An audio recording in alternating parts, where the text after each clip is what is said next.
Hi, Jeff Benson here from Mind Body Cheer, presenting you with the first video in a 3-part series on burnout.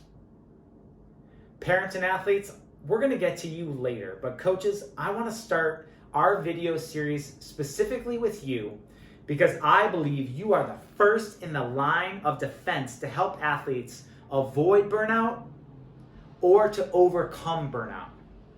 In order to do that, we need to recognize the signs and symptoms of burnout itself. To do that, we have to think of burnout in terms of stages, and there are 3 of them. The first stage of burnout is called staleness. Staleness is when an athlete's motivation starts to drop and their skills are plateaued. They're feeling stuck, they're not improving, no matter what interventions or strategies we are using as a coach. The second stage is overtraining. Overtraining is when not only is the athlete's motivation dropping significantly now, their physical skills are getting worse. If you're like me as a coach, you've not just seen athletes, but you've seen teams go through some of these stages of burnout, where no matter what you have your kids do, if you're like me when I was a coach, and they're plateaued and you know you have a competition coming up, what do? Call extra practices. And what often happens within these extra practices, sometimes our kids end up getting worse. We push, and now the mental stress is impacting their physical ability to perform. That is a sign of that second stage called overtraining. The third stage is actual burnout. Burnout in itself in this third stage is when an athlete's motivation is next to none. They're getting pushed to the gym by their parents. You're calling them to ask where they're at. You're trying to barter with your team to get them to do full outs, along and coupled with complete and utter physical and mental exhaustion. The problem with this third stage of burnout and why we want to avoid it, coaches, you know what happens when athletes get to this third stage, right? Most athletes quit.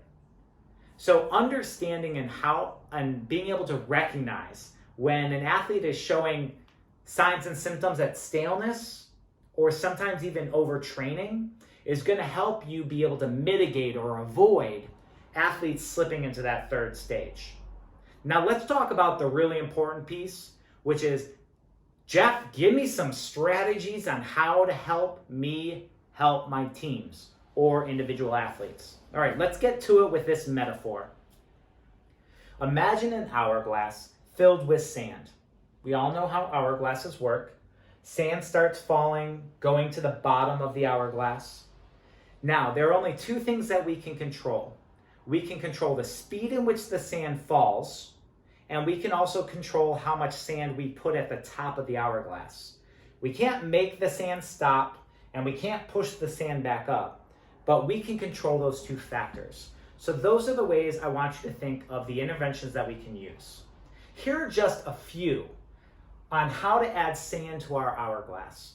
The first, talk with your team or your individual athletes who might be showing signs and symptoms of burnout, and talk to them about their goals.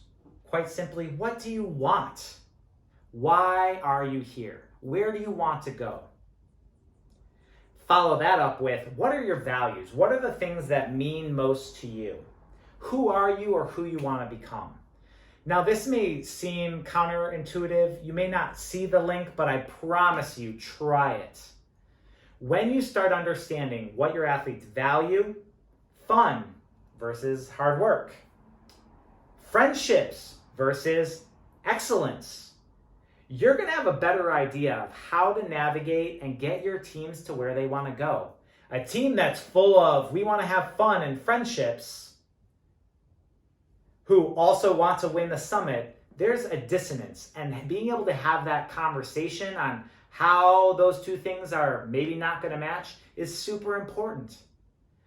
What I see when I go and travel working with programs are a lot of coaches who have their goals, but they haven't talked to their athletes on what their goals are.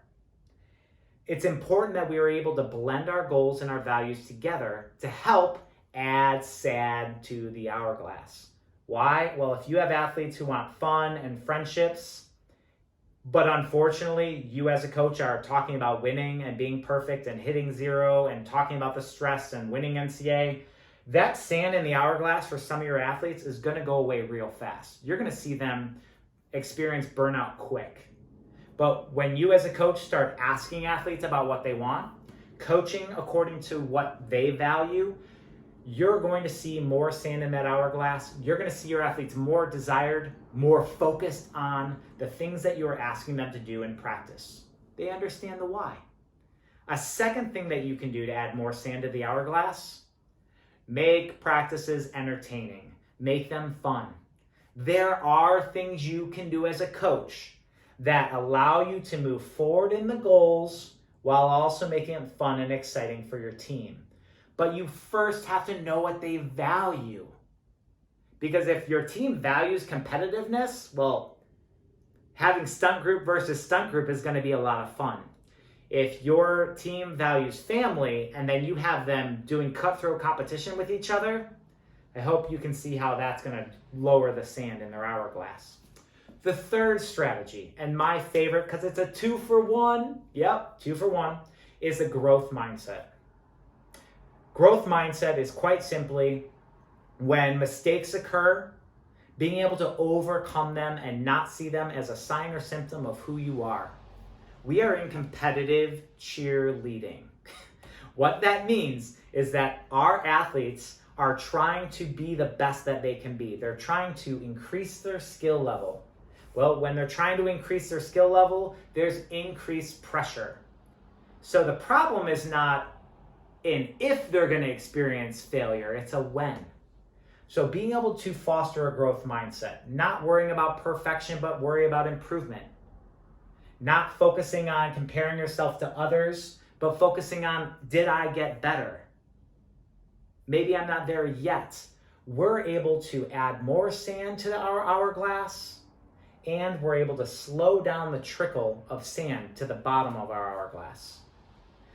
Continuing on, let's talk more about strategies of lowering or being able to narrow that gap. Coaches, some of the most prevalent sports psychology research is showing the importance of using mental techniques to help your athletes be able to slow down burnout. How do we do that? Breathing, meditation, visualization. I'm telling you, if you do not currently feel comfortable teaching your athletes this, there are lots of different strategies out there to be able to learn or to have people come to your gym to help your athletes with this. I'm telling you, this is one of the best ways to slow down burnout in your gym. When your athletes are able to handle the stress and pressure of competitive cheer, when they're able to stay and get into the zone, not only is burnout less likely, they perform better. What? Yeah, it's a 2-for-1. So visualization, meditation, breathing are super helpful strategies to help your athletes mitigate the risks of burnout. Coaches, I hope you found this video helpful. Stay tuned as I'm going to talk to parents and athletes on what they can do to help avoid the pitfalls of burnout. Thanks so much for your time and have a great day.